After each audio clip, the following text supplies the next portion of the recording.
कभी ना कभी प्रत्येक व्यक्ति के जीवन में यह बात उठती ही उठती है कि क्या मैं सिर्फ माध्यम ही हूँ, मुझे कुछ नहीं मिलता। दुनिया के प्रत्येक कार्य को करने के लिए मेरे हाथ काम आते हैं, परंतु इन हाथों को क्या कभी कुछ नहीं मिलता। इन हाथों को खालीपन ही मिलता है। इन हाथों के परिश्रम को तो ले जाती हैं दुनिया की हवाएं, परंतु क्या ये हवाएं कभी मुझको कुछ देती हैं? हवाओं ने हमें तो कुछ नहीं दिया, हमारे हाथ तो खाली के खाली ही रह गए। क्या कारण है कि मैं इतना मजबूर हो गया हूँ? क्या कारण है? आखिर सत्य क्या है इसके पीछे छिपा हुआ? मुझे तो यही समझ में नहीं आ रहा कि आखिर मेरा ये अस्तित्व किन दो पाटों के बीच में फंसा हुआ है। मैं सिर्फ पिस रहा हूँ गेहूं की तरह, परंतु कोई हल नहीं निकल रहा, कोई समाधान इसका दिखाई नहीं दे रहा है। क्या समस्या होती है जीवन में ऐसी? क्यों ऐसा होता है? क्यों आदमी मजबूर जैसा महसूस करता है? आदमी को, हर व्यक्ति को ये महसूस होगा ही कभी ना कभी जीवन में। ये महसूस होना आदमी की नियति है। आदमी यहाँ तक पहुँचेगा ही पहुँचेगा और हर आदमी यहाँ तक पहुँचता है, परंतु इस बात को वह गहराई से देख नहीं पाता, इसलिए वापस बिना सोचे समझे फिर उसी दुनिया में वापस लौट जाता है जहाँ पर उसे कोई वास्तविक हकीकत नहीं मिलती, उसे कोई वास्तविक सच्चाई उसके जीवन में प्रवेश नहीं करती। वह वापस उसी दुनिया में, उसी ढर्रे में, उसी तयशुदा दौड़ का हिस्सा फिर बन जाता है, क्योंकि वह गहराई से नहीं देखता किसी बात को पूरा नहीं सोचता। दरअसल आदमी का जीवन निश्चित ही दो पार्टों से युक्त है। दो सांसों के बीच में टिका हुआ है आदमी का जीवन। इन दो सांसों के बीच में दूरी बढ़ जाए तो आदमी मिट जाएगा। सांस बहुत जरूरी है। बिना सांस के आदमी का कोई अस्तित्व नहीं है, और दोनों सांसें बड़ी पारस्परिक हैं। एक सांस आती है और दूसरी सांस जाती है। इस पारस्परिकता के बीच में जो संयुक्त घटना है, उसी घटना का नाम जीवन है। जैसे दो पाटों के बीच में गेहूं पिसता है और आटा बनता है, तो गेहूं के पिसकर आटा बनने की प्रक्रिया का नाम ही जीवन है। पाटों ने कोई गलती नहीं की, आटा बनाया है, और आटा बनाने में कोई समस्या नहीं है। आटा बनना चाहिए। आटा बनना जीवन की एक रूपांतरित प्रक्रिया है, और यह आवश्यक है। यह प्रकृति का ढंग है। इसमें समस्या क्या है? ऊर्जाओं के रूपांतरण नहीं होंगे तो फिर जीवन में जीवन ही कैसे रह जाएगा? ऐसा कभी नहीं हो सकता कि बदलाव रुक जाए। बदलाव कभी नहीं रुकता। यह संसार कभी स्थिर चित्र नहीं बनेगा कि वह एक जगह रुक गया, स्टैच्यू हो गया कि ना हिले ना डोले, इधर उधर जाएगा नहीं, कुछ नहीं होगा उसमें, वह पूरी तरह से रुक जाएगा। ऐसा कभी नहीं होता। जीवन गति करता है, अविराम गति करता है, और उसकी गति को रोका नहीं जा सकता। इसलिए आप जो कह रहे हैं वह इसलिए कह रहे हैं क्योंकि आपने जीवन के संपूर्ण आयामों को स्वीकार नहीं किया। सांस के आने और जाने को कौन रोक पाया है? और दूसरी बात यह है कि अगर तुम्हारी नासिका से सांस आती और नहीं जाती तो भी सांस का आना और जाना नहीं रुकता। तुम्हारा शरीर फिर रासायनिक अपक्रिया में तब्दील होकर दूसरे तरह के बदलावों को शुरू कर देता है। किसी भी आदमी की लाश अगर ज़मीन पर पड़ी हो तो वह दूसरी तरह की रासायनिक अपक्रिया में संलग्न हो जाएगी। उससे पहले भी वो रासायनिक अपक्रिया ही कर रही थी। ये जो ऑर्गेनिक लाइफ है, जैविक जीवन है पृथ्वी पर, इसकी पारस्परिकता इसकी सौंदर्य को निखारती है, इसकी सुंदरता है। इसकी पारस्परिकता ही इसकी सुंदरता है। जीवन बह रहा है, नदी बह रही है, हवा बह रही है, धूप बह रही है, सूरज लगातार चल रहा है, पृथ्वी लगातार घूम रही है और इन परिवर्तनों को रोका नहीं जा सकता। शुभ है जो भी हो रहा है। और इस बदलाव में तुम क्यों चाहते हो कि बदलाव रुक जाए? यह अशुभ होगा। दूसरी बात, हाथ में कुछ लगना या ना लगना, कि हमारे हाथ में कुछ लगता क्यों नहीं है।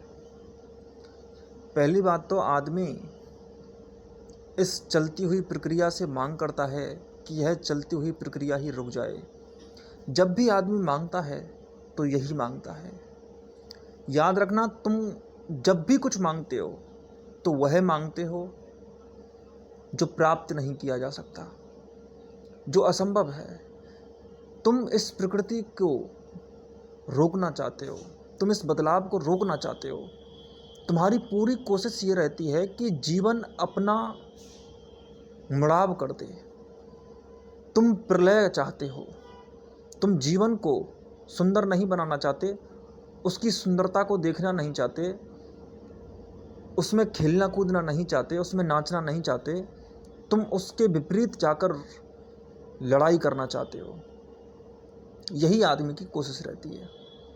तुम जो भी प्राप्त करने की कोशिश करते हो उसमें यही छिपा रहता है। क्यों? क्योंकि पहली बात तो ये कि आदमी प्राप्त करने के लिए पैदा नहीं हुआ, उसको पहले से ही सब प्राप्त है।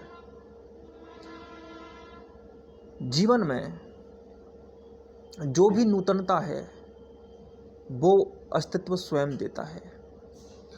आदमी को जो प्राप्त होना है वह प्राप्त हो चुका। मैं ध्यान रखना, ये बात नहीं कह रहा हूँ कि तुम्हें पराक्रम नहीं करना है, लेकिन तुम्हें पराक्रम कहाँ करना है इस पर बात होनी चाहिए।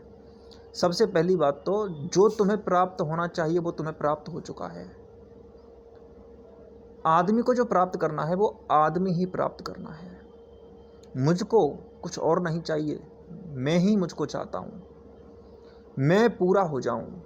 जब तक मैं अधूरा हूँ तब तक मेरी मस्ती नहीं पैदा हो सकती।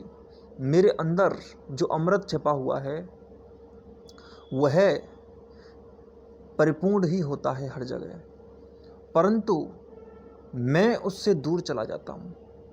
ऐसा समझ लो कि तुम्हारे सामने अमृत रखा हुआ है और तुम उसको नहीं जानते कि वो अमृत है, और तुम्हें अमृत की प्यास भी लगी हुई है, परंतु पास में ही शराब रखी है, तुम शराब पीने शुरू कर दोगे। वह जो परम नशा है उसको छोड़ दोगे। तुम्हें नशा करना ही नहीं आता। तुम अभी नशेड़ी पूरे नहीं हुए, छोटे हो, हल्के नशेड़ी हो। अभी तुमने बस छोटी छोटी दुकानें देखी हैं, कभी तुमने शराब का समंदर नहीं देखा। अमृत हर जगह समंदरी होता है। वो छोटी छोटी बोतलों में नहीं बढ़ता, वो तो इकट्ठा बहता है हवा में, पानी में, और पूरी प्रकृति में घूमता है। उसको ले सकते हो तो ले लो। और हकीकत यह है कि वो तुम्हें दिया गया है। याद रखना, अमृत कभी भी कम नहीं होता। अमृत तो छोटा भी उसका कण हो वह भी महासागर ही होता है। अमृत तो एक ही होता है, कभी दो नहीं होते। जैसे पानी कहीं भी हो पानी ही होता है। ऐसा नहीं कह सकते तुम कि गड्ढे में पानी नहीं है। गड्ढे में भी पानी है और महासागर में भी पानी है, नदी में भी पानी है और शरीर में भी पानी है। पानी तो है और उसको पानी तो हर जगह पानी ही कहना पड़ेगा। कोई और नाम उसको दिया नहीं जा सकता पानी के अलावा। तो पानी को पानी ही कहना पड़ेगा। जैसे पानी को पानी कहना पड़ता है, वैसे ही अमृत को हर जगह अमृत से कम कुछ नहीं कहा जा सकता। उसका बंटवारा नहीं होता, उसके हिस्से नहीं होते, वो कई भागों में विभाजित नहीं किया जा सकता, उसमें कोई भाग नहीं दिया जा सकता। ये भाग देने की प्रक्रिया की गणित वहाँ काम नहीं करती। वो कोई संख्या नहीं है जिसमें भाग दिया जाएगा।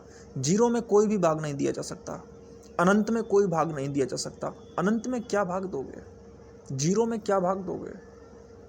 और दूसरी बात है, वो जीरो की जीरो है, वो अनंत का अनंत है, अमृत है, परम है, और तुम उसको जानते हो, तुम उसको महसूस करते हो, तो उसके बाद में बाहर तुम्हें चाहिए क्या? और बाहर की कुछ चाहोगे तो याद रखना वो कभी भी तुम्हें नहीं मिलेगी, क्योंकि तुम्हारी चाहत कभी पूरी नहीं हो सकती। और दूसरी बात यह है कि बदलाव में क्या पाओगे, वो तो हाथ से तुरंत छूट जाता है। हवा को मुट्ठियों में थोड़ी बंद करते हैं। हवा को मुट्ठी में बंद करोगे तुम्हारे हाथ के आर पार निकल जाएगी। हवा बड़ी अलग तरीके से बहती है, हवा एक तरह की नहीं होती, हाथ भी उसके आर पार हो जाता है, क्योंकि हाथ भी हवा से ही बना है। हाथ कोई अलग से थोड़ी आया है, हवा का ही एक हिस्सा है हाथ। बस हवा किन्हीं रूपों में परिवर्तित होकर एक पदार्थ में तब्दील हो गई है। हवा सिर्फ इसको नहीं कहते, हवा में कितनी तरह की ऊर्जाएं समाविष्ट हैं जिनसे तुम्हारा निर्माण होता है, तुम सोच भी नहीं सकते। इसलिए हवा को अलग से देखने की ज़रूरत नहीं है, वो तुम्हारा हाथ ही है। और हाथ को तुम हवा को बंद करने के लिए उठाओगे तो हवा को हवा में ही बंद करने के लिए उठाओगे, और हवा को कभी भी हवा में बंद नहीं किया जा सकता। हवा तो एक ही है, कैसे उसको बंद करोगे? हवा से कैसे हवा को बंद करोगे? ताले पर ताला कैसे लगाओगे? और हो सकता है तुम बाहरी तालों में तो ताले लगा भी दो, परंतु ये ताला ऐसा है कि एक ही है, दो ताले ही नहीं है, एक ही ताला है। इसीलिए बाहर प्राप्त करने के लिए कुछ नहीं है, बाहर कुछ प्राप्त नहीं होता, वो तुरंत बदल जाता है। बदलाव में तुम निर्बदलाव चाहते हो, तो बदलाव में निर्बदलाव कैसे मिलेगा? नहीं मिल सकता, वो असंभव बात है। यहाँ पर कोई लक्ष्य नहीं प्राप्त किया जा सकता। तुम कहते हो कि देखो वक्त की दूरी लक्ष्यों को प्राप्त करने के लिए आसान बनाती है। हकीकत यह है कि जब तक तुम लक्ष्य को प्राप्त करने के लिए जाते हो, बीच में तुम दूसरा लक्ष्य तैयार कर लेते हो। और पहली बात तो तुम हो सकता है 10 मिनट बाद ही दूसरा लक्ष्य तैयार कर लो। तुमने एक बहुत गहराई से प्लानिंग की कि मुझे आने वाले 1 वर्ष में यह काम करना है, उसके बाद में 10 मिनट बाद तुम्हारा मूड बदल गया और तुमने दूसरा लक्ष्य तय कर लिया। जीवन है, इतनी तेज़ी से बदलता है, तुम कौन से लक्ष्य रखोगे? और दूसरी बात यह है कि तुम जिन लक्ष्यों को पूरा करने जा रहे हो, क्या उन लक्ष्यों को पूरा करते जाते हुए तुम्हें भरोसा है कि रास्ते तुम्हें वहीं लेके जाएंगे? यहाँ तो रास्ते ही मंजिल बन जाते हैं, और तुम्हारा पूरा अस्तित्व लगातार बदल रहा है, तो तुम्हारा लक्ष्य कैसे स्थिर रह सकता है? और लक्ष्य इतना सड़ जाता है वक्त के साथ कि आदमी अगर कई बार कहते हैं कि देखो उस आदमी ने सोचा था कि वह ये करके दिखाएगा और उसने करके दिखा दिया, लेकिन तुम्हें नहीं पता उस बीच की दूरी ने उसको प्राप्त होने से पहले ही सड़ा दिया। वो मिला नहीं है, उसको वैसा नहीं मिला है जैसा उसने सोचा था, क्योंकि वह बदल गया, और वहाँ जाने के बाद में उसको वह वैसी दृष्टि से देखने को नहीं मिलेगा जैसी दृष्टि से उसने देखने की सोची थी। वह पूरी तरह से बदल चुका होगा, और वो मिलने के बाद ही बदल जाता है, वो पूरी तरह से सड़ जाता है, बासा हो जाता है। जीवन बासा नहीं हो सकता।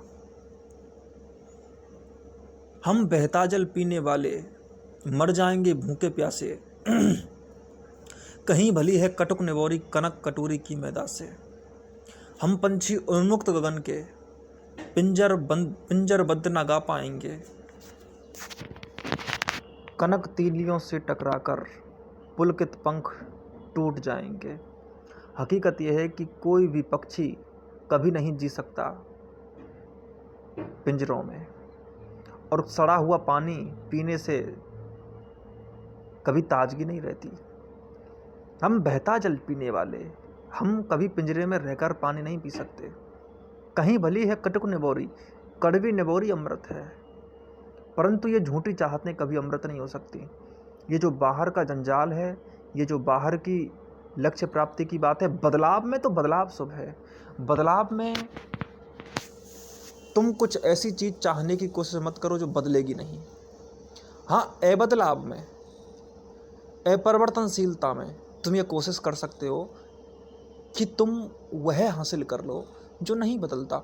और हकीकत यह है कि वह जो अपरिवर्तन में नहीं बदलता, अपरिवर्तनशील रहता है, वह अपरिवर्तन ही है। जहाँ पर बदलाव नहीं पहुँचता, जहाँ पर दूरी नहीं होती। और दूरी ही तो नहीं है, यही तो सबसे बड़ी समस्या है कि तुम्हें तुमको ही पाना है, इसलिए कुछ नहीं पा रहे हो। क्योंकि जिसको पाना है वही पाने की चीज़ है। प्राप्तिकर्ता को ही प्राप्त करना चाहता है। प्राप्त को कैसे प्राप्त करोगे? जो प्राप्त ही है उसको कैसे प्राप्त करोगे? परंतु उसको जो प्राप्त ही है, प्राप्त करने के चक्कर में उसकी महिमा से अलग हो जाते हो, उसकी मस्ती से अलग हो जाते हो। ऐसा समझ लो कि तुम्हारे पास एक ऐसा बीज मौजूद था जो पूरा वृक्ष बनेगा, आनंद वृक्ष। तुम्हारे भीतर एक आनंद का बीज छिपा हुआ है और वह बीज अनंत है, उसकी अनंत संभावनाएं हैं। लेकिन उस बीज को तुम पोषित नहीं करते। ना तुम अपनी शांति को पोषित करते हो, ना तुम अपने आनंद को पोषित करते हो, ना तुम अपनी मस्ती को, अपने नाचने को, अपने गीत को मधुर बनाते हो। जीवन की सारी माधुरी से तुम दुश्मनी कर लेते हो और पूरा का पूरा जीवन तुम्हारे ही ऊपर एक बहुत बड़ा बोझ बन जाता है। आदमी ने अपने को ही ऐसा खोया है कि कुछ पूछो मत। तुम्हारे ही पास था, निकट था, तुम्हारे बहुत निकट था, परंतु तुमने उसको गंवा दिया, उसको खो दिया। तुमने उसकी कद्र नहीं की। हीरा तुम्हारे ही पास था, तुम्हारे ही भीतर छिपा था। कस्तूरी हिरण के भीतर ही छिपी थी। जंगल जंगल ढूंढ रहा है मृग अपनी कस्तूरी को। कितना मुश्किल है तय करना खुद से खुद की दूरी को खुद के पास लाना। और इसमें बीच में आदमी जो भी प्राप्त करने की कोशिश करता है वह दूरी है। तुम्हारे और तुम्हारे बीच में कोई नहीं है, खुद और खुद के बीच में कोई नहीं है। और ये खुद और खुद के बीच की मस्ती खुदाई है, खुदा है। तुम खुदा हो। खुद में जब आ जाते हो तो खुदा हो जाते हो। बाहर के समस्त झंझावात, आंधियां, तूफान तुम्हें अपने रंग में डालने की कोशिश करेंगे, तुम्हें अपनी तेज वेगवान झकोरों के माध्यम से तोड़ने की कोशिश करेंगे। पर तुम तूफानों में भी अपना दिया जला के रखना। दीपक बुझने की रीत नहीं, छोड़े डरकर तूफानों से। दीपक जलने की प्रक्रिया को नहीं छोड़ता। तूफान आए तो जलने की कोशिश तो करता ही है, या जलने की रीत तो उसमें जारी रहती है। बस जलेगा, निश्चित ही उस पर आक्रमण होंगे और हो सकता है कि वो बुझ भी जाए, परंतु जलने की प्रक्रिया को नहीं भूलेगा। दीपक जलना जानता है, जलेगा जलेगा जलेगा। हो सकता है बुझ जाए, तो उसका बुझना भी जलना है। कारण यह कि तेज आंधी चली और उससे एक जो बहती हुई अग्नि की धारा थी वह बुझ गई, तीली बुझ गई। परंतु इससे ये थोड़ी है कि जलना बुझ गया। एक होता है जलना, जलना तो जलता ही रहता है। जोत तो जलती ही रहती है, जोत कभी नहीं मिटती। जोत तो अनंत है। जोत का मतलब है कि वह अब दूसरे माध्यम से जली। हवा जब बहती है तो दीपक बुझ जाता है। यह भी एक जोत है, यह भी एक प्रक्रिया है, यह भी एक अभिक्रिया है, यह भी एक बदलाव है। एक ही जोत है बदलाव, और वह जलती रहती है। दीपक बुझने की रीत नहीं, छोड़े डरकर तूफानों से। रीत तो हमेशा जिंदा रहेगी, दीपक बुझे या ना बुझे, परंतु दीपक बुझने की रीत कभी नहीं खत्म होगी। दीपक का स्वभाव है जलना, प्रकृति का स्वभाव है बदलना, और यह बदलाव खत्म नहीं होगा। दीपक में जो बुझापन देखा वह बाहरी भौतिक परिवर्तन है, परंतु इससे प्रकृति की चलती हुई धारा जल रही है। दीपक बुझ रहा है हवा को चलता देखकर, परंतु इससे एक नया दीपक जल रहा है। यह प्रकृति का दिया जलता रहता है, यह बदलाव का दिया जलता रहता है। और यही दिया परम है, और यही दिया जीवन में नए परिवर्तन लाता है। इसलिए जीवन की मस्तियों को उस केंद्र से केंद्रीयभूत होने दो, उसकी परिधि बनाओ जो परम केंद्र है। तभी वृत्त का गणित पैदा होगा। केंद्र नहीं होगा तो वृत्त भी नहीं होगा। वृत्त के केंद्र के कारण ही समस्त गणित पैदा होता है। पूरे सर्किल का त्रिज्या बनती है। त्रिज्या तब कैसे बनेगी जब केंद्र ही नहीं होगा। जब केंद्र ही नहीं होगा तो परिधि ही नहीं बनेगी। त्रिज्या तो छोड़ दो, परिधि बनती है केंद्र को केंद्रित करके, और केंद्र के माध्यम से ही, केंद्र के बीज से ही परिधि उठेगी। और जब परिधि उठती है तो त्रिज्या बनती है, व्यास बनती है, जीवा बनती है, फिर त्रिज्यखंड बनता है, वृत्तखंड बनता है और कोण बनते हैं। तब विभिन्न तरह के गणित के पैटर्न्स का, फंक्शंस का प्रादुर्भाव होता है। वहाँ से फिर गणित पैदा होती है। गणित का मजा लोगे पर तभी लोगे ना जब केंद्र होगा। केंद्र ही नहीं होगा तो गणित ही पैदा नहीं होगी। पॉइंट ही नहीं होगा तो ज्योमेट्री पैदा नहीं होगी। कैसे पैदा होगी? जीरो नहीं होगा तो संख्याएं पैदा नहीं होंगी। पैदा करने के लिए तुम्हारे पास बीज हैं। अब नाचने की तुम जानो कि तुम नाचोगे कि नहीं नाचोगे। पैर तुम्हें दे दिए, तुम्हें जो देना था दे दिया जा चुका, परंतु तुम उसकी कद्र ना करो तो एक बात अलग होती है। उसकी कद्र करना सीखना पड़ेगा। तुम्हें पूरी तरह से उसमें डूबना पड़ेगा। तुम्हें अपनी मस्ती को लाना होगा, अपने आप को उसमें हवाले करना होगा, उसी केंद्र के। अपने आप को पूरी तरह से हवाले कर दो उस परम के। तुम लक्ष्य पाने नहीं, लक्ष्यों को खोने के लिए पैदा हुए हो। तुम लक्ष्य खोकर ही समस्त लक्ष्यों को पालोगे, समस्त आनंद की धारा को लूट लोगे। राम तो तुम में है, राम नाम की लूट है। लूट सके तो लूट, और फिर पीछे पछताएगा जब प्राण जाएंगे छूट। जब मौका छूट जाएगा तब तुम्हें कुछ नहीं मिलेगा। तब तुम खाली के खाली हाथ ही रह जाओगे। सांप निकल जाएगा और तुम लाठी से लकीर को पीटोगे, तुम्हें कुछ नहीं मिलेगा।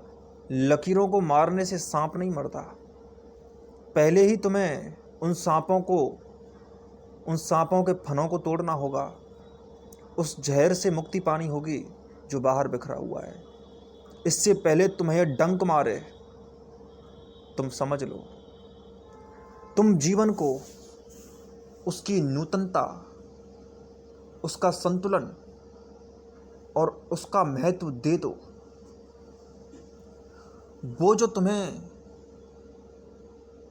जमीन मांग रहा है, वो जो बीज तुम्हें जमीन मांग रहा है उगने के लिए, अंकुरित होने के लिए, उसको दे दो। फिर बारिशें, धूप, हवा और ज़मीन मिलकर उस पेड़ को बड़ा करेंगे। परंतु तुम तो उसको ज़मीन ही नहीं दे रहे हो, बंजर बन गए हो, ऊसर बन गए हो पूरी तरह से। तुम्हारे भीतर से एक उत्पादकता नहीं पैदा हो रही, क्योंकि तुम खरपतवार उगा रहे हो। क्योंकि तुम जीवन में अगर जहर पैदा करोगे तो अमृत अपने आप ही सूखता चला जाएगा। इसलिए सीधी सी बात है, खुद को पाओ। खुद के अलावा जो भी पाया जाता है वो हानि होती है। तुम्हें कोई लूट लेता है। तुम अपने बाहर जो भी व्यापार करोगे उसमें हानि पक्की है। तुमने बाहर जितने भी व्यापार किए, बाहर के लाभ ना लाभ हैं, ना बाहर की हानियां हैं। बाहर के हानि लाभ तो कुछ है ही नहीं। वो तो बस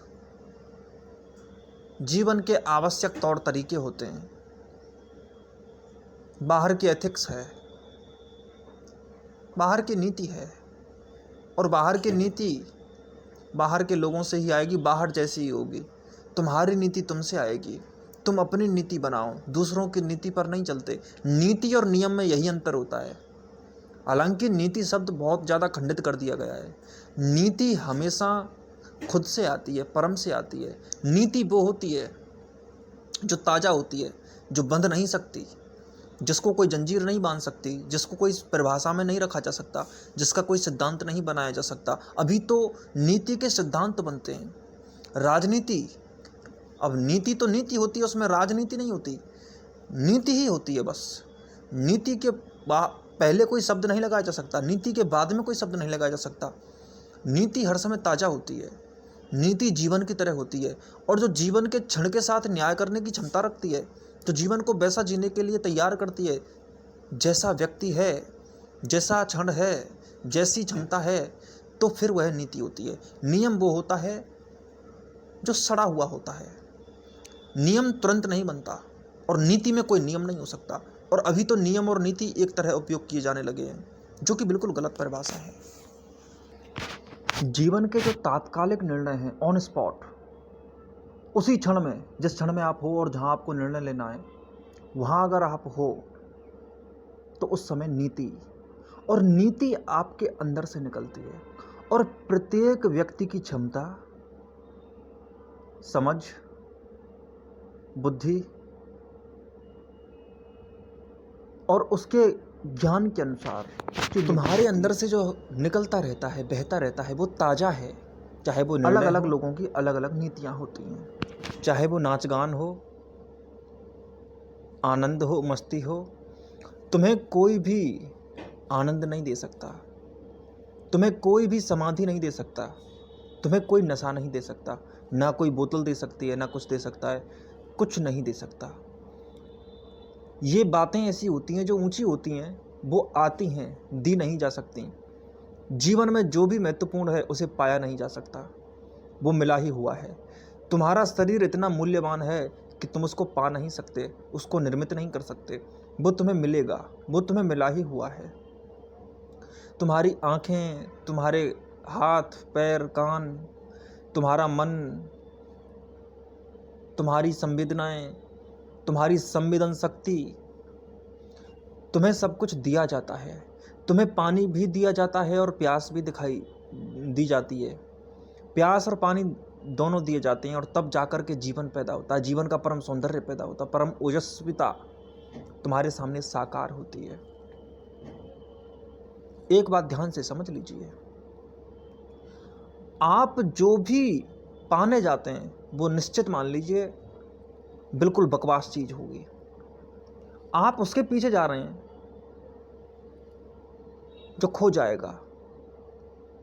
मैं ये कह रहा हूं तुमसे कि पुरुषार्थ गहरे से गहरा करिए, परंतु जीवन को सुंदर बनाने में, ना कि अपने अनुसार सुंदर बनाने में। सुंदरता है, पहले से है, तुम्हें उस सुंदरता को और अधिक निखारना है।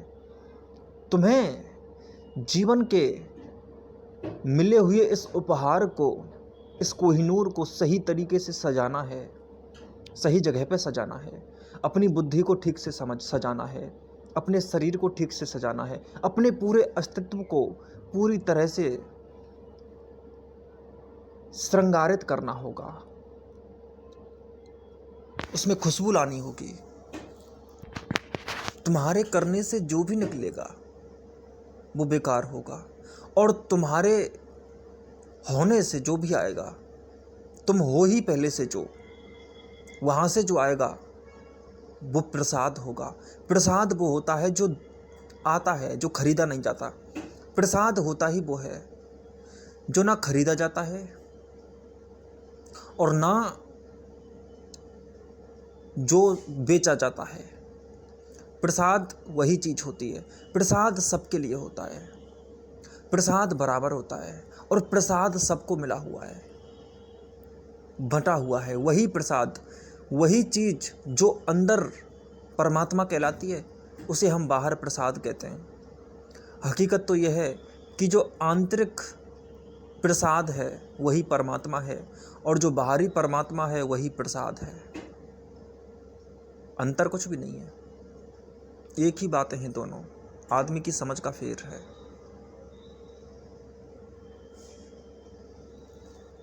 जीवन को उलझाओ मत, सुलझने दो।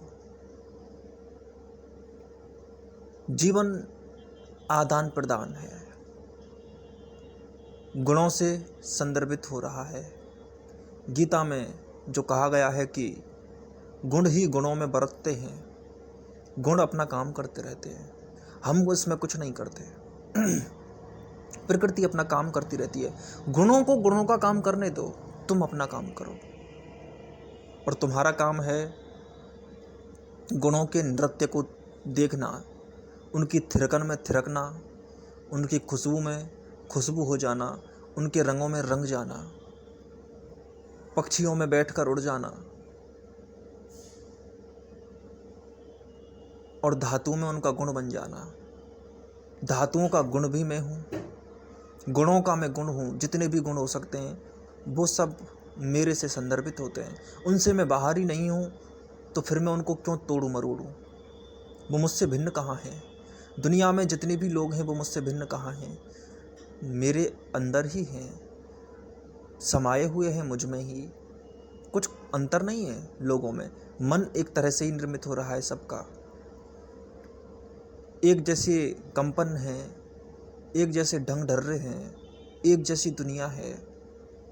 और जितनी भी दुनियाएं हम में समाई हैं, हम उन सबको महसूस कर सकते हैं, हम उन सबको जान सकते हैं। इसलिए जीवन तारतम्यता है जुड़ने की। यहाँ सांस आ भी रही है और हमसे सांस जा भी रही है। हमारा किसी से निर्माण भी हो रहा है और हमसे भी किसी का निर्माण हो रहा है। ये एक सीधी सी बात है कि पौधे CO2 ग्रहण करते हैं और वो जो ऑक्सीजन छोड़ते हैं उसको मानव ग्रहण करता है, जीव जंतु ग्रहण करते हैं। आदान प्रदान, सांस का लेना, सांस का छोड़ना। वैसे ही ये बात सिर्फ पेड़ों तक सीमित नहीं है, ये पूरे ब्रह्मांड की बात है। हम अपने अंदर से बहुत कुछ छोड़ते हैं, बहुत कुछ। CO2 एक ही तरह की नहीं होती, जाने कितनी तरह की होती हैं। ऐसा नहीं है कि उबासी से ही आप कुछ छोड़ते हो या फिर आपके अंदर से जो निकल रहा है, आपके पूरे अस्तित्व से बहुत कुछ निकल रहा है जिसको आप समझ भी नहीं सकते कि क्या क्या निकल रहा है। वो प्रकृति जानती है, वो उसका उपयोग कर रही है। तुम्हारी बुद्धि के सोचने से एक कंपन पैदा होता है जो चारों तरफ व्याप्त हो जाता है। तुम्हारे शरीर के ढंग से, तुम्हारे मन के भीतरी संवेदनाओं के आदान प्रदान से बहुत कुछ पैदा होता है और मिटता बनता रहता है। तुम्हारी बौद्धिक शक्ति तुम्हें बदलती है और तुम्हारे बदलाव से फिर चारों तरफ तुम्हारा असर शुरू होता है। सब कुछ आसपास बदलता हुआ चला जाता है।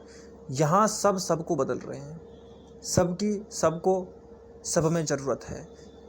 यहाँ जो भी निर्मित होता है वह सबके द्वारा ही निर्मित होता है और यहाँ कोई अलग अलग नहीं होता। यहाँ कोई ऐसा नहीं होता कि एक व्यक्ति वैज्ञानिक है और दूसरा व्यक्ति भिखारी है। दुनिया में भिखारी भी हैं, वैज्ञानिक भी हैं, परंतु यहाँ पर सब अंतर संबंधित हैं। इंटरकनेक्टेडनेस सब में होती ही होती है, वो जुड़ाव है, उसको हटाया नहीं जा सकता। यहाँ पर कोई किसान खेतों में काम करता है तब जाकर के रोटी पहुँचती है वैज्ञानिक को। वैज्ञानिक खेतों में काम नहीं करता, वैज्ञानिक कभी जूते नहीं बनाता। अलग अलग तरह के जहाँ जहाँ काम हो रहे हैं वो काम हर किसी के काम के हैं। यहाँ सब एक दूसरे से जुड़े हुए हैं, सब एक दूसरे की कहीं ना कहीं पूर्ति कर रहे हैं। एक वैज्ञानिक तब वैज्ञानिक है जब वह किसान नहीं है। अगर किसान नहीं होता तो वैज्ञानिक किसान होता। उसे अपने पेट के पूर्ति के लिए खेतों में जाना पड़ता, उसको पैदा करना पड़ता। वो कभी वैज्ञानिक नहीं बन सकता था। परंतु यहाँ पर कोई व्यक्ति किसान बन गया, इसलिए वो वैज्ञानिक बना। इसलिए उस वैज्ञानिक में, उसके भीतर का जो किसान है वो किसी दूसरे व्यक्ति में मौजूद है और इसलिए वह व्यक्ति भी एक वैज्ञानिक का निर्माण कर रहा है। यहाँ सब जुड़ा हुआ है। क्या जो बाहर की बातें हैं उनको हटाया जा सकता है? क्या उन्हीं बातों को जो प्रमुख हैं रखा जा सकता है? परंतु वो प्रमुख बातें भी तब पैदा होती हैं जब हमारे जीवन के आवश्यक कृत्यों को कोई और कर रहा होता है, जिनको हम हटा नहीं सकते। तब कहीं जाकर के वह बड़ा कृत्य पैदा होता है जिसको पूरी मानवता एक साथ करती है। यहाँ पर कोई कृत्य एक मानव नहीं करता, यहाँ सारे के सारे कृत्य सारी मानवता के द्वारा संदर्भित होते हैं, सब लोग एक साथ करते हैं। विज्ञान उन्नति करता है क्योंकि उसमें इन्वेस्टमेंट होती है, और इन्वेस्टमेंट वैज्ञानिक कई बार नहीं कर पाते। वैज्ञानिक तो बेचारे आ ही जाते हैं पीछे पीछे, अगर उन्हें वैज्ञानिक बनने का मौका मिल जाए। कई बार लोग वैज्ञानिक होते हैं परंतु उन्हें मौका नहीं मिलता, उनकी सारी विज्ञान घुट जाती है, किसी चार दीवारी में समाप्त हो जाती है। किसी दार्शनिक का दर्शन, किसी ज्ञानी का ज्ञान, सब कुछ घुटकर ख़त्म हो जाता है अगर उसको बाहर ना लाया जाए। इसलिए मानवता ही उसको बाहर लाती है। यहाँ सब एक साथ चलते हैं। यहाँ जो भी आगे बढ़ता है उसको आगे बढ़ाने की ज़मीन आपके आसपास के वातावरण से ही निकलती है, और आपके लोग आपकी ज़मीन बनते हैं। धीरे धीरे वह चीज़ें आगे बढ़ती हैं। उसके जो इंग्रेडिएंट्स हैं, कारक हैं, उसके जो अभिकारक हैं, वह नए नए उत्पादों को रासायनिक अपक्रियाओं के द्वारा जन्म देते हैं। नई नई चीज़ें, एक ऊर्जा दूसरी ऊर्जा के साथ संयोगिक रूप से मिलकर तीसरी ऊर्जा को पैदा करती है, और ये तीन ऊर्जाएं तीन अलग अलग तरह की ऊर्जाओं से मिलकर के 300 नई ऊर्जाओं को पैदा करेंगी, और यह धीरे धीरे संबंध बढ़ता हुआ चला जाता है। आदमी के ऊपर निर्भर है। इसलिए ऐसा कभी मत सोचना कि मेरा विकास मेरा ही विकास है। तुम्हारे विकास को विकास की दिशा देने में कितने ही लोगों ने योगदान दिया है। यहाँ पर कुछ भी अकेले का नहीं होता, सबका सब होता है। बुद्ध कहते थे कि मेरे इस बोधि सत्व के उपलब्धि में मेरे आसपास के समस्त लोगों का और सारी मानवता का पूरा पूरा हाथ है। इसलिए मैं किसी को नकार नहीं सकता। उसमें यशोधरा का बलिदान भी आता है, उसमें उसके माँ बाप का दुख भी शामिल है, उसमें उस राज्य के व्यक्तियों द्वारा जिन जिन मोड़ों पर बुद्ध को ये बात समझ में आती चली गई कि कहाँ पर उसे जीवन की निरर्थकता का एहसास हुआ, वो निरर्थकता का एहसास करने वाले सारे वातावरण के चित्र, उन व्यक्तियों के द्वारा कही गई बातें, वह मृतक जिसे देखकर बुद्ध की एक मृत्यु ही हो गई, वह बीमार जिसको देखकर बुद्ध की सारी बीमारियां नंगी हो गईं, पैदा हो गईं, वह निरर्थकता जिसको बुद्ध देखते रहे, वह चीखें जो घरों में किलकारियां ले रही थीं, वो सारी चीखें मिलकर, सारे दुख मिलकर बुद्ध को निर्मित करते हैं और एक तपस्वी बनाकर उसे एक नया फूल बना देते हैं, कमल बना देते हैं। कीचड़ ही कमल बनाता है, ये कीचड़ ही कमल देता है। कीचड़ भी कमल है, कीचड़ कमल का बीज है। कमल ने सारे ही पोषक तत्वों को, उसका जो नरिशमेंट है, पोषण है, वो पूरी तरह से कीचड़ से लिया है। कीचड़ में ही उसके ऊर्जाओं के आपसी संबंधों का समावेशन है। तो हम ऊर्जाओं के बीच में जी रहे हैं और ऊर्जाएं अपना काम कर रही हैं, और ऊर्जाएं अलग अलग स्तर की होती हैं। ऊर्जाएं कई बहुत छोटे स्तर की होती हैं, परंतु वह छोटे स्तर की ऊर्जाएं उन सटल सूक्ष्म ऊर्जाओं का निर्माण करती हैं जो ऊंची गुणों वाली होती हैं, ऊंचे गुणों से युक्त होती हैं। जैसे आदमी के शरीर में प्राण ऊर्जा होती है, परंतु प्राण वह है जिससे सारी ऊर्जाएं चल रही हैं। हमारे शरीर में कितने तंत्र हैं, डाइजेस्टिव सिस्टम है, नर्वस सिस्टम है, प्रोडक्टिव सिस्टम है, ब्लड सर्कुलेटरी सिस्टम है। ये सारे तंत्र, ये सारे न्यूरॉन्स, ये बहता हुआ खून, ये बनती हुई और मिटती हुई कोशिकाएं, ये चलते हुए पैर, ये हिलते हुए हाथ, ये उगते हुए बाल, और ये सांस लेती हुई नासिका, ये स्वाद लेती हुई जीभ तब जिंदा है जब इसके भीतर एक छोटी सी सूक्ष्म ऊर्जा काम कर रही है, उसका नाम है प्राण। वह है तो एक ही ऊर्जा, परंतु वह समस्त बाहरी ऊर्जाओं को पैदा करती है। याद रखना, जितनी सूक्ष्म ऊर्जाएं होती चली जाती हैं वह उतनी ही क्वालिटी में बड़ी गुणों में बड़ी होती चली जाती हैं और मात्रा में छोटी होती चली जाती है। शरीर बहुत बड़ा है परंतु वह बहुत छोटी छोटी ऊर्जाओं से बना है, परंतु भीतर की प्राण ऊर्जाएं बड़ी छोटी होती हैं मात्रा में, पदार्थ में, परंतु वह ऊर्जा बड़ी गहरी होती हैं जिनसे अन्य ऊर्जाओं का निर्माण होता है, अन्य ऊर्जाएं जिनसे अपनी उत्पत्ति का स्रोत पाती हैं, वहीं से ये सब आ रहा है। और प्राणों की भी ऊर्जाएं होती हैं, इसलिए अलग अलग स्तर की अलग अलग ऊर्जाएं होती हैं। ऐसा समझ लो तुम कि एक होता है मूल केंद्र, मौलिक मूलाधार, जहाँ से बीज रूप में यह ऊर्जाएं चलती हैं, धीरे धीरे विकसित होती हैं। परंतु ये जो पदार्थ बाहर बनता हुआ चला जा रहा है, इसमें यह ऊर्जाएं बाहर की ऊर्जाएं बनती हुई चली जाती हैं। ये ऊर्जाएं उथली हुई ऊर्जाएं होती हैं। यह ऊर्जाएं जो बाहर तुम्हें दिखती हैं, पत्ती बनती हुई, फल बनती हुई, फूल बनती हुई, तितलियों में उड़ती हुई, तितली भी एक ऊर्जा है, परंतु तितली जिससे उड़ रही है वह प्राण उससे गहरी ऊर्जा है। यह गहरी ऊर्जा एक ऊपरी ऊर्जा को पैदा कर रही है। ऐसा समझ लो कि ऊर्जा के ऊपर ही शरीर बनता है, और पदार्थ भी ऊर्जा से भिन्न नहीं होते, पदार्थ भी ऊर्जाओं के ही रूप होते हैं। मनुष्य भी एक ऊर्जा है। हम जिस तत्व को, जिस एलिमेंट को मनुष्य कहते हैं, याद रखना एलिमेंट शब्द बड़ा बहुआयामी शब्द है। अगर तुम कोस्मोलॉजी पढ़ोगे तो उसमें ये जो पूरे ब्रह्मांड के सौरमंडल के ग्रह उपग्रह हैं, ये एलिमेंट्स का काम करते हैं। अगर तुम एक ग्रह को पढ़ोगे तो फिर उसमें ये जो छोटे छोटे कण होते हैं, इलेक्ट्रॉन, प्रोटॉन, न्यूट्रॉन, ये फिर कण का काम करते हैं। कण अलग अलग तरह के होते हैं। बात यह है कि केमिस्ट्री, बायोलॉजी, जिनसे अलग अलग, जैसे अब बायोलॉजी की बात करें तो बायोलॉजी डीएनए को अपना परमाणु मानती है।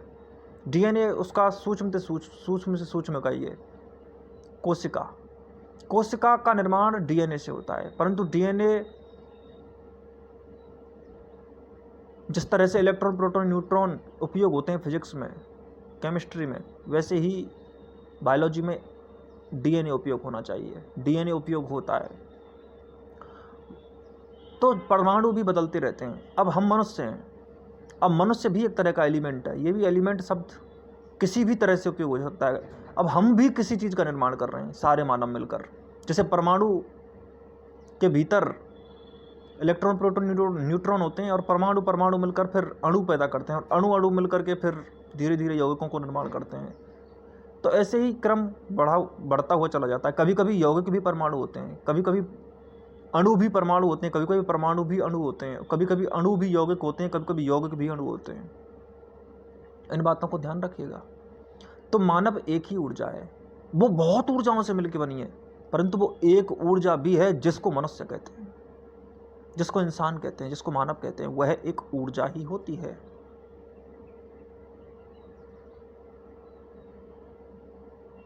और वह सूक्ष्म ऊर्जाओं से मिलकर बनी होती है। तो तुम्हारे इलेक्ट्रॉन, प्रोटॉन, न्यूट्रॉन भी एक ऊर्जा है, परंतु उनसे भी छोटी ऊर्जाएं हैं। और ऊर्जाएं जितनी सूक्ष्म होती हैं वह उतनी ही शक्तिशाली होती हैं।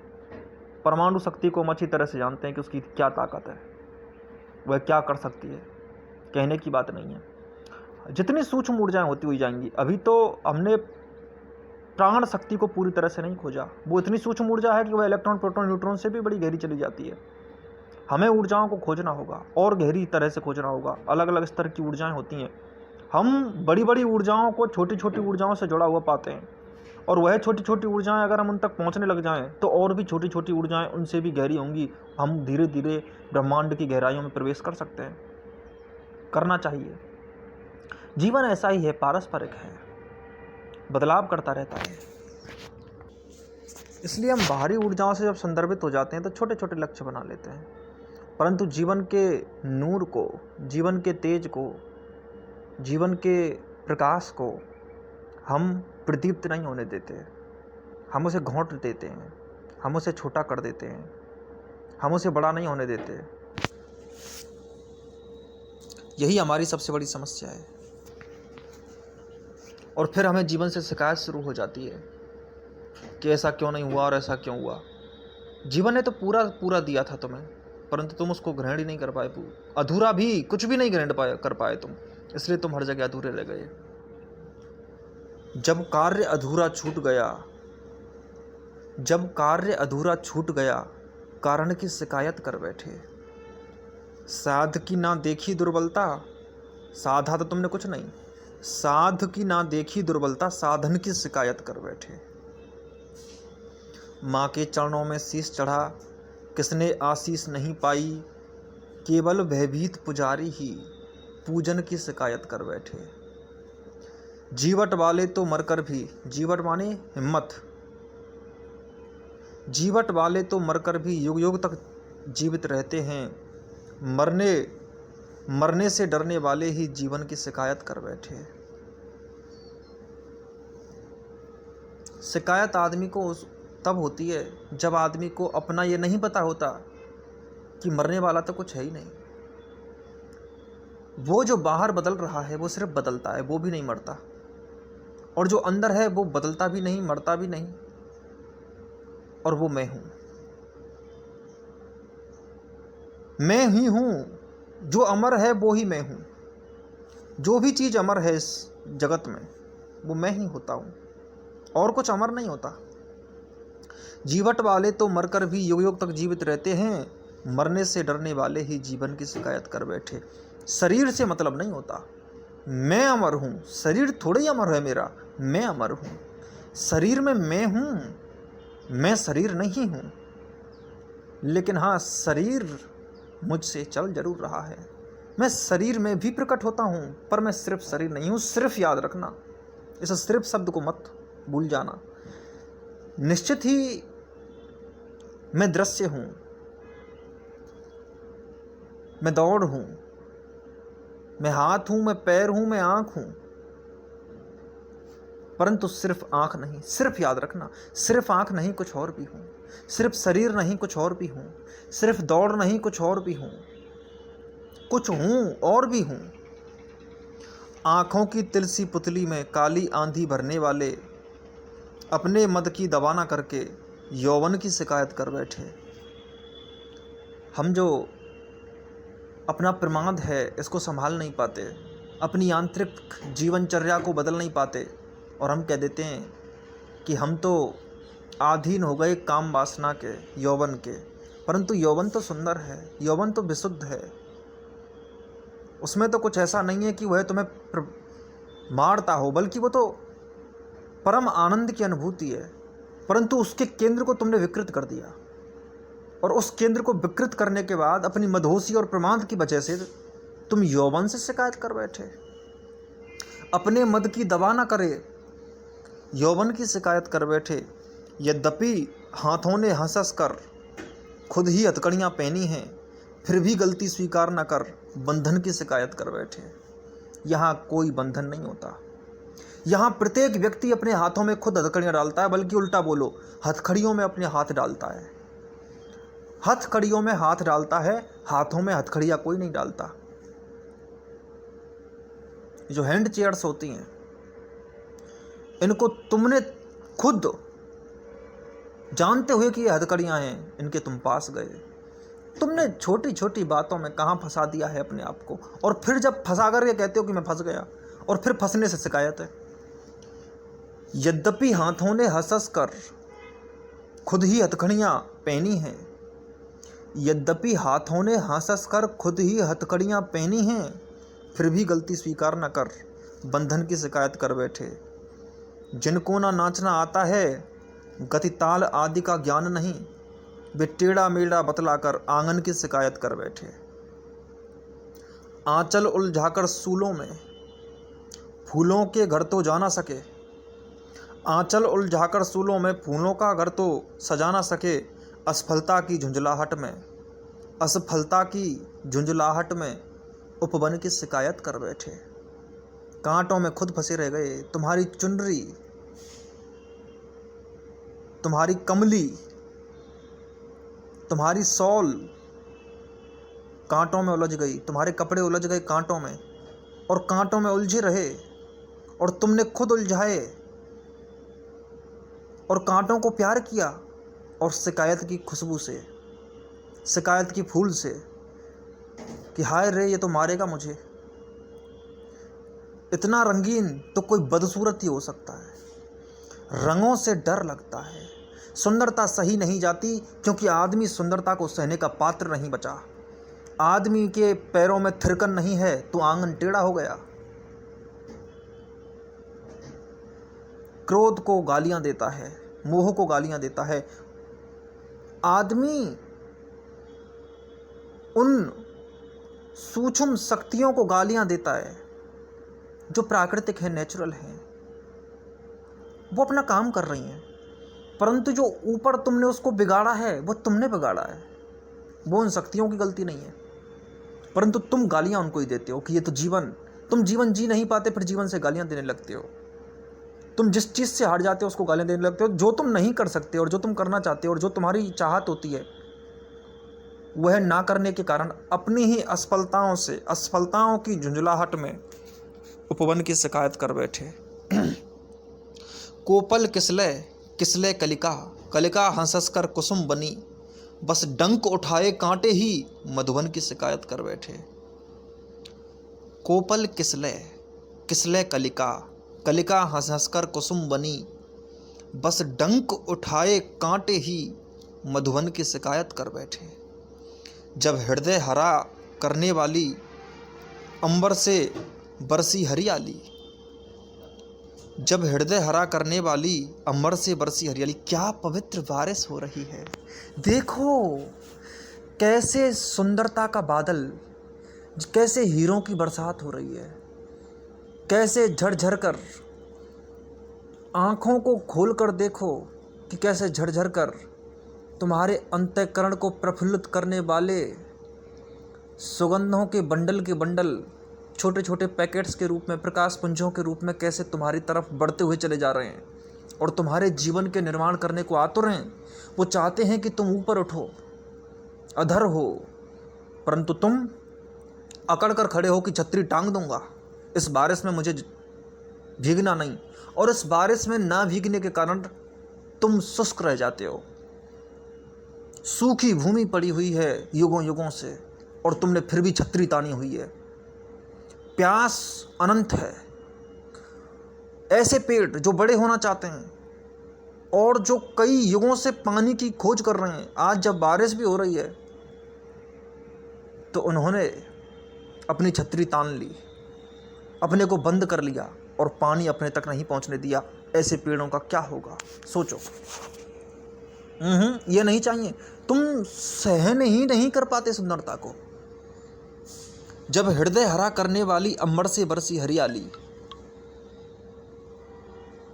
जब हृदय हरा करने वाली अंबर से बरसी हरियाली, तब जी के जले जवा से ही सावन की शिकायत कर बैठे। जी के जले, अपने मन के जले जवा से, जवासा एक पेड़ होता है। क्या बात है, क्या सुंदर पंक्तियां हैं। जवासे का मतलब होता है एक ऐसा पेड़ जो वर्षा होती है और वर्षा होने के कारण सूख जाता है, वर्षा के दिनों में सूख जाता है, ऐसा पेड़ होता है जवासा। जब जी के जले जवा से ही सावन की शिकायत कर बैठे। वह पेड़ सावन से शिकायत करता है, खुद पानी को नहीं ले पाता। ये जवासे जैसा जीवन, ये जवासे की तुम्हारी आदत बहुत निम्न पातालों में तुम्हें धंसा देती है। जो चाटुकार है वह मुंह पर मुंह देखी बात करेगा ही। तुम नाहक पीछे दृष्टि डाल, दर्पण की शिकायत कर बैठे। जो तुम असली देखते हो उसको असली कहाँ बताते हो। तुम तो चाटुकार बन जाते हो जीवन के, तुम किसी गुलामी में फंस जाते हो। सम्मोहन मंत्रों में फंसकर माया मोहना छोड़ सके, राधासी उल्टी धारा में मोहन की शिकायत कर बैठे। क्या बात है।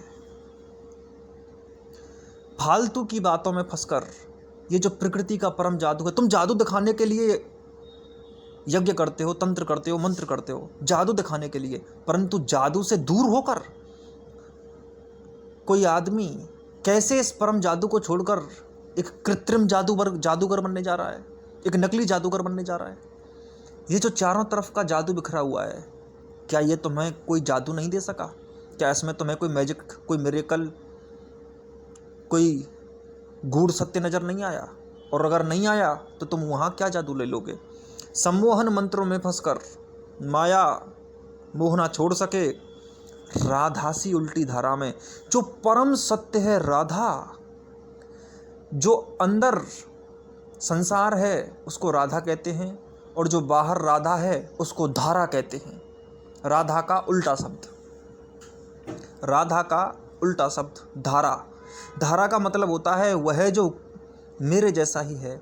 जैसे मैंने तुमसे अभी कहा था कि बाहर का परमात्मा, अंदर का प्रसाद, अंदर जो प्रसाद है वह परमात्मा कहा जाता है। जब हम प्रसाद यानी कि अंदर के संसार में चले जाते हैं, अंदर के सत्यों में चले जाते हैं, तो अंदर जिन सत्यों को पाते हैं उसको परमात्मा कहते हैं। और जब हम बाहर के सत्यों को देखते हैं तो हमें क्या क्या मिला हुआ है। हमें आंखें मिली हुई हैं, कान मिले हुए हैं, पानी मिला हुआ है, प्यास मिली हुई है, भूख मिली हुई है, भोजन मिला हुआ है, बाहर सब कुछ मिला हुआ है जो हमें आनंद देता है। तो ये बाहर जो मिलता है इसको प्रसाद कहते हैं। हमें सब कुछ मिलता है, हम कुछ नहीं लेते, इसको प्रसाद कहते हैं। तो जो बाहर धारा है वह प्रसाद जैसी है, वह भी राधा है, बस बाहर उसको धारा के नाम से जाना जाता है, बदलाव के नाम से जाना जाता है, प्रकृति के नाम से जाना जाता है, रसधार कह लो उसको। रस राधा में भी है, अंदर का रस राधा कहलाता है और बाहर का रस धारा कहलाता है। और दोनों धाराएं और राधाएं कहीं भी क्यों ना हो, चाहे अंदर हो चाहे बाहर हो, सभी मोहन से प्यार करती हैं, सभी मोहन की दीवानी है। राधा तो दीवानी रहेगी मोहन की, और वो तुम हो, तुम सब कृष्ण हो, तुम सब के अंदर वही परम रस है और वही धारा। वह जो अंदर मस्ती पैदा होती है उसको राधा कहते हैं, जो बाहर मस्ती पैदा होती है उसको धारा कहते हैं। प्रकृति, पुरुष, सारी प्रकृति पुरुष पर टिकी हुई है, चाहे आंतरिक प्रकृति हो चाहे बाहरी प्रकृति। आंतरिक प्रकृति को राधा, बाह्य प्रकृति को धारा। लेकिन हकीकत यह है कि राधा और कृष्ण भी अलग अलग नहीं होते, एक ही होते हैं। उनको अलग करके नहीं देखा जा सकता। अगर तुम उनको अलग करके देखोगे तो जीवन धुंधला हो जाएगा, खराब हो जाएगा। फिर तुम शिकायत करोगे। अलग अलग करके देखोगे तो तुम कहोगे कि ये राधा है ये कृष्ण है। नहीं, उनको अलग अलग करके नहीं देखा जा सकता। पहली बात तो अगर प्रकृति है तो पुरुष के साथ ही होगी, अलग नहीं हो सकती। जैसे कोई वृक्ष जड़ों के अलग नहीं हो सकता। हम कहते हैं कि वृक्ष की जड़ें धरती के भीतर हैं और जो ऊपर हैं वो वृक्ष है। नहीं, पूरा ही वृक्ष कहा जाता है। यहाँ वृक्ष होते हैं, यहाँ पर ऐसा नहीं होता कि अंदर तो जो जड़ें हैं उनको कृष्ण कह दो, जो ऊपर का हिस्सा है उसको राधा कह दो। लेकिन हकीकत ये हुई है यहाँ राधा कृष्ण होते हैं, यहाँ राधा और कृष्ण नहीं होते। राधा कृष्ण होते हैं, राधा और कृष्ण नहीं होते। और ये दो अलग अलग नहीं हो सकते। राधा और कृष्ण, इन्हें अलग अलग करके मत देखो। राधा कृष्ण यहाँ अलग अलग नहीं किया जा सकता। आंचल उलझाकर सूलों में फूलों का घर तक, जान सके असफलता की झुंझलाहट में उपवन की शिकायत कर बैठे। बाहर उपवनों की शिकायत मत करो। कभी आप जड़ और ऊपर के हिस्से, वृक्ष के ऊपर के हिस्से को, अकेले को कभी वृक्ष नहीं कह सकते। वृक्ष तो समग्र रूप से ही कहा जाता है। वृक्ष वो तभी कहलाता है जब वो समग्र होता है। अकेले अकेले अलग अलग उसके हिस्से वृक्ष नहीं कहे जा सकते। आप वृक्ष की एक डाली तोड़ कर ले आओ, तुम क्या कहोगे कि मैं वृक्ष तोड़ लाया? ऐसा तो तुम नहीं कह सकते। तुम कहोगे तुम डाली तोड़ लाए। वृक्ष नहीं ला सकते, क्योंकि तुम्हें एक साथ ही उखाड़ना होगा जमीन के साथ, तो तुम कह सकते हो कि वृक्ष लाए। तो वह ज्ञान जो जमीन तक से उखाड़ देता है, यानी कि जो एक करके देखता है राधा और कृष्ण को, वही सच्चा ज्ञान है। बाकी बाहर के जितने भी ज्ञान हैं वो झूठे ज्ञान है, वो गलत ज्ञान है। इसलिए जीवन की वास्तविकता को जानो और समझो, तब परिपूर्ण रस पैदा होगा। अलग अलग करके मत देखो। जीवन दूसरे क्षण में नहीं है, दूसरे लक्ष्य में नहीं है। लक्ष्य ही जीवन और जीवन ही लक्ष्य। जीवन ही लक्ष्य है। जीवन जियो, यही तो लक्ष्य है। जीवन के बाहर कौन से लक्ष्य ढूंढने जा रहे हो? जब जीवन ही नहीं जी सकोगे तो लक्ष्य, और लक्ष्य एक ही होता है, जीवन जीना। क्या लक्ष्य, कैसे लक्ष्य, कौन से लक्ष्य, कहाँ के लक्ष्य के? कोई अलग लक्ष्य नहीं हो सकता। आप ही लक्ष्य हो, आप ही जीवन हो। जीवन के अलावा आपकी कोई परिभाषा नहीं है। बाहर की परिभाषाएं सारी झूठी होती हैं। तुमने जितनी भी परिभाषाएं बाहर से उठाई हैं वो परिभाषाएं वक्त के साथ समाप्त हो जाएंगी। उनमें कोई ताकत नहीं है, उनमें कोई गट्स नहीं है, उनमें कोई फाउंडेशन नहीं है, आधार नहीं है, उनकी कोई नींव नहीं है। वो टूटेगी, वो इमारत गिरेगी, और वो गिरती है, हर परिभाषा गिर जाती है, हर सिद्धांत का खंडन हो जाता है। सिर्फ एक बात है जीवन, कि जीवन तो है, उसका खंडन नहीं हो सकता, और वो कभी चार दीवारियों में कैद नहीं किया जा सकता, और उसको तुम अपनी नज़रों का नज़ारा नहीं बना सकते। वो तो नज़र और नज़ारा का संयोग होकर, एक होकर एक रहस्य पैदा करता है, उसी को जीवन कहते हैं। अब अगली बार बात करेंगे।